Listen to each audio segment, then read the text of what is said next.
अस्सलाम वालेकुम जी, आप देख रहे हैं वकास अज़ीज़ ऑफिशियल और मैं हूं वकास अज़ीज़। उम्मीद करता हूं कि आप सब ठीक होंगे, खैरियत से होंगे। आज एक मरतबा फिर हव्वा की बेटी दरिंदगी का शिकार हुई, हवस का शिकार हुई। मेन स्ट्रीम मीडिया ने इस खबर को हाईलाइट नहीं किया, करता भी क्यों, स्क्रीन सुर्ख होने के लिए और बहुत सी बातें मौजूद थीं। और औरत की इज़्ज़त लुटना, दरिंदगी का शिकार होना, भेड़ियों का रिज़्क बनना, ये तो रोज़मर्रा की अब कहानी बन चुकी है। हमें इस बात से कोई फ़र्क नहीं पड़ता।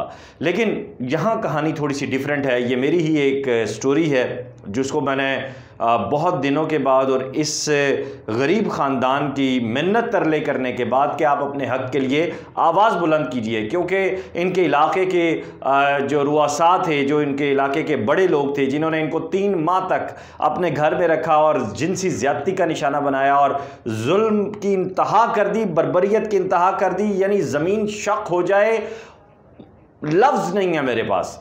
कहानी मैं आपको इनकी ज़बानी सुनवाऊँगा, लेकिन उससे पहले मैं आपसे गुजारिश करूंगा वकास अज़ीज़ ऑफिशियल को सब्सक्राइब कीजिए, लाइक कीजिए, शेयर कीजिए ज़्यादा से ज़्यादा।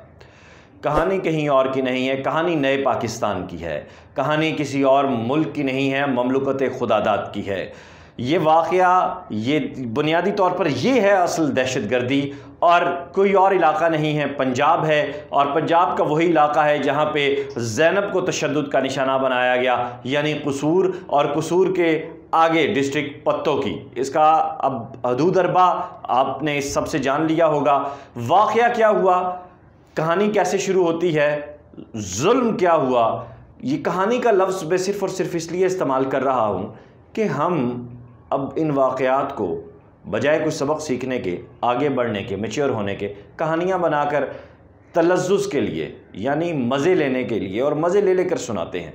लेकिन एक माँ के साथ क्या सलूक रवा रखा गया, उसको कैसे अगवा किया गया, पहले ये जानते हैं। मैं ना इकरामत रियाए ने मेरे घर तो मैनू कहते सन भी जोड़ा है चल तुर तेरे माँ प्यो को छड्ड आईए, तो मैं क्या भी नहीं जाना है, तो मैनू उत्थे मेरे माँ प्यो के घर लैके गए ने, मैनू कहते उत्थे छड्ड के आने तो इत्थों जो मैनू गड्डी ते पा लेने ना, काले रंग की गड्डी सी, 2 बंदे सन दे, तो मैनू बाईपास तो कहते ने भी असी क्यों नहीं जाना है, तो उत्थे कम है उधर होके तो फिर तेन वापसी छड्ड आवांगे। उत्थे मैनू इन्हें महीना पूरा उत्थे रखे, इन्होंने 2 बंदियां ने मेरे नाल ज़्यादती कीती है।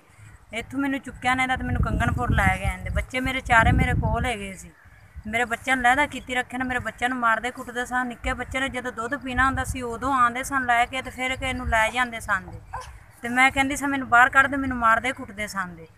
मुड़ के कंगनपुर लैके गए ने, तो उत्थे जाके तो जोड़ा है भी उत्थे मेरे नाल 2 बंदे ज़्यादती करते रहे। इकरामत ने आंबर नूं फोन किया भी आई आ, तो इनू जोड़ा है फैसलाबाद छड्ड के आंदी भैन दे घर। आंबर मैनू फैसलाबाद लैके गया तो आंबर जोड़ा है वो उत्थे जाके ज़्यादती करन लग पे। साडे पिंड दा हैगा सी पलवान लवार, वो उत्थे काफ़ी देर दा रहिंदा, उहदे घर लैके गया। जदों उन्होंने पता चलिया है ना, तो उन्हें इकरामत नूं फोन किया भी आंबर की शादी हुई है कि नहीं। उन्हें कहा जी इनकी शादी नहीं हुई। उन्हें कहा 4 बच्चे, एक बीवी लई फिरदा है। उन्हें कहा भी मैं आना, मैं पुछ लेना। आंबर उत्थों आ गया, इकरामत गया, इकरामत जाके उत्थे ज़्यादती करता रहा। भलवान की बीवी ने कहा भी मेरे घर जना होंदा भी क्यों होंदा पैदा। उदों उन्हें कहा भी इस तरह जोड़ा भी इनू वापस कला दे किधरों आई है। भलवान ने मैनू कोलों 1500 रुपया खर्चा दिता है, तो जोड़ा है भलवान की बीवी वो मैनू रश्के ते पा के तो मैनू छड्ड के मैं अपनी बाजी के घर गई चली। उत्थे जाके मैं अपने घरदियां नूं फोन किया भी इंज करके इन्हें मैनू गवाह किया है सी। तो 14 तरीक से 5वां महीना से जदों इन्हें मैनू गवाह किया, तो 26 तरीक 7वें महीने मैं वापस आई हाँ। तो मैं इन्होंने तलाह दी है 28 तरीक से मेरा 27 तरीक से मैडिकल होया, जनवरी मैडिकल होया। डिटेल आपने मुलाहिजा की। अब इस खातून की और इसके हस्बैंड की, यकीन माने मैंने पैरों को हाथ लगाए और मैंने इनका मिन्नत तरला किया। ये इतने खौफजदा थे, ये इतने डरे हुए थे।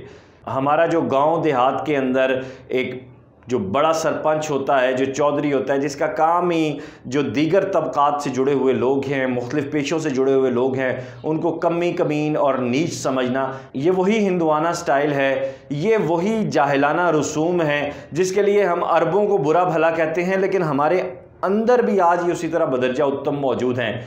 ये बताइए कि खातून को आप अगवा करते हैं उसके बच्चों समेत, फिर उसके साथ तो जुल्म करते ही करते हैं, उसके बच्चे भी उसे छीन लेते हैं, और जब उसका बच्चा दूध के लिए रोता है, तड़पता है, बिलखता है, तब उसके पास लेकर आते हैं। मतलब इन लोगों के सीने में दिल नहीं है, इन लोगों के सीने में कहीं भी हमें इंसानियत धड़कती हुई दिखाई नहीं देती।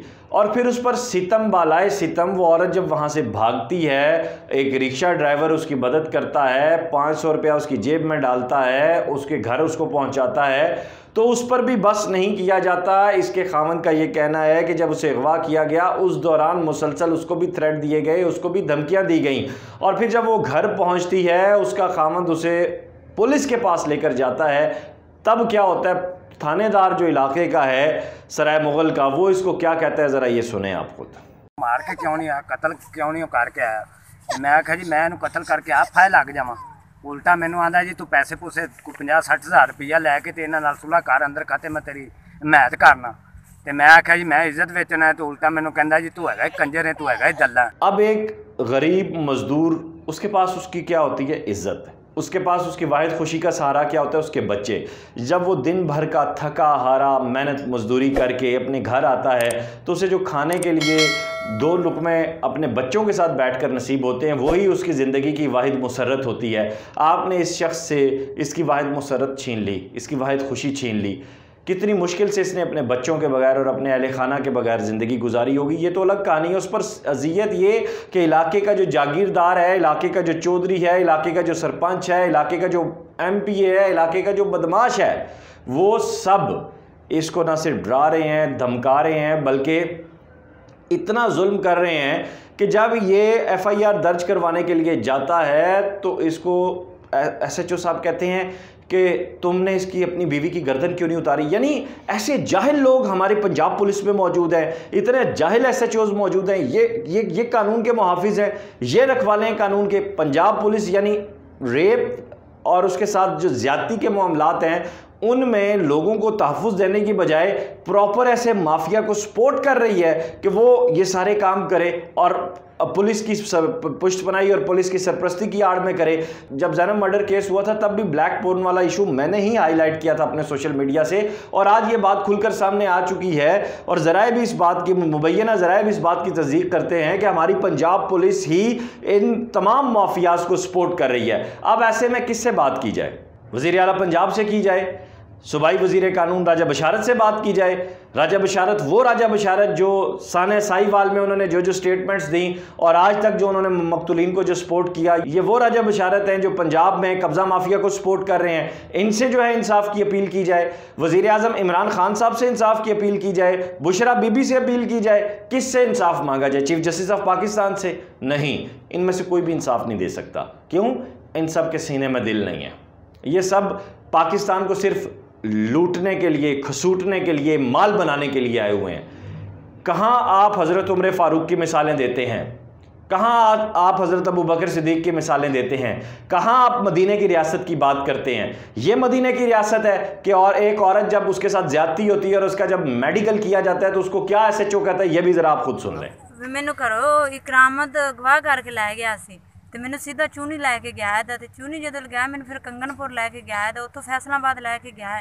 ਇਹ ਹੁਣ ਮੈਂ ਮੈਡੀਕਲ ਕਰਵਾਇਆ ਇਹਦਾ, ਮੈਂ ਉਹਦੀ ਰਿਪੋਰਟ ਜਨਵਰ ਕਰਵਾਈ ਇਹਦੀ ਤੇ ਜਿਹੜਾ ਹੈਗਾ ਹੁਣ ਮੇਰੇ SH ਜਿਹੜਾ ਹੈਗਾ ਮੇਰੀ ਗੱਲ ਨਹੀਂ ਸੁਣਦਾ, ਅੱਗੋਂ ਗੰਦੀਆਂ ਗਾਲਾਂ ਕੱਢਦਾ ਤੇ ਬਦਤਮੀਜ਼ੀ ਕਰਦਾ ਇਹਦਾ। ਹੁਣ ਥਾਣੇ ਨਹੀਂ ਵੜਨ ਦਿੰਦਾ, ਹੁਣ ਥਾਣੇ ਵੜਨ ਹੀ ਨਹੀਂ ਦਿੰਦਾ ਇਹਦਾ, बहुत गालां ਕੱਢਦਾ है जी। सारी कहानी आपके सामने आ चुकी है, सारा केस आपके सामने आ चुका है।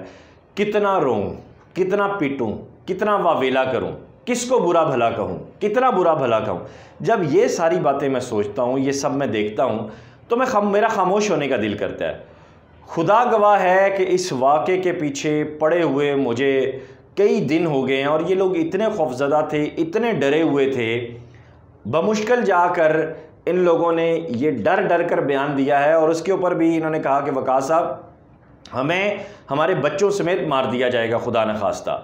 अब जो कसूर के DPO हैं, सबसे पहला काम तो उनका बनता है कि वो मज़लूमीन को इंसाफ दिलाएं, ना सिर्फ इंसाफ दिलाएं बल्कि उनकी सिक्योरिटी का बंदोबस्त करें। फिर DC कसूर की बात बनती है, वो इस सारे मामले का नोटिस लें। फिर कसूर से जो आपके MNAs हैं, जो आपके MPAs हैं, वो इस सारे मामले को नोटिस में लें। लेकिन नहीं, ऐसा नहीं होने वाला। मैं अब आप लोग कहेंगे कि मैंने मुकामी MPA का, MNA का नाम नहीं लिया। मैं नाम ले भी लूँ तो कौन सा इन लोगों को इंसाफ मिल जाना है? यहाँ पे तो ये हाल है कि आपके जो इलाके के MNA हैं वो एक जगह पे फातिहा करने के लिए जा रहे हैं। दरिशक साहब, मैं जनूबी पंजाब का एक वाक़या आपके साथ शेयर कर रहा हूँ, कल से बड़ा हाईलाइटेड है ये। वो एक अपने इलाके में फातिहा करने के लिए जा रहे हैं, तो वहाँ पे पानी बहुत ज़्यादा खड़ा है, तो वो उस घर में नहीं गई, उन लोगों को पक्की सड़क पे बुला लिया और वहाँ पे फातिहा कर दी। यहाँ पे तो इंसानियत का ये मामला है, यानी अमीर अमीर तर होता जा रहा है, गरीब गरीब तर होता जा रहा है, पिसने का जो अमल है वो मज़ीद तेज़ी के साथ बढ़ता जा रहा है। माशरे में फ्रस्ट्रेशन बहुत ज़्यादा है, इसका लेवल इंक्रीज़ हो चुका है। और इसका ज़िम्मेदार कौन है?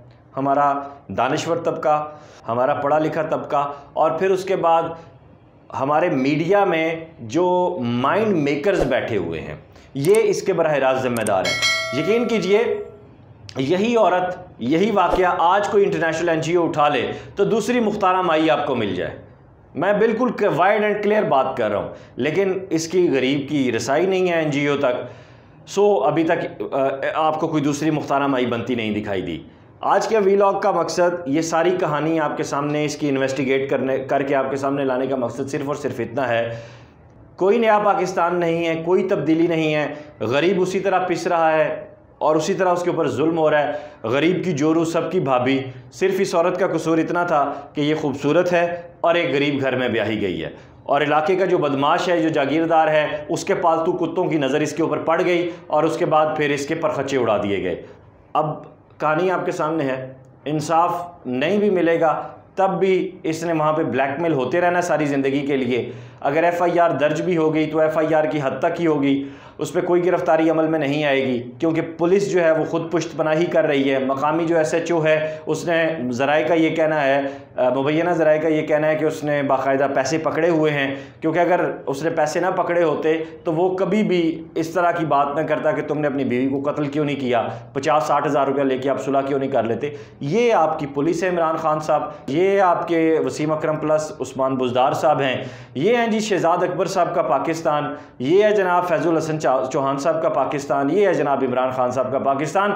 ये आप सबको मुबारक हो। माओ बहनों बेटियों की इज़्ज़तें इसी तरह लुटती रहेंगी, रावी चैन ही चैन जो है वो लिखता रहेगा और इमरान खान साहब बांसुरी बजा के सोते रहेंगे। अपना ख्याल रखिएगा। खुदा हाफिज़।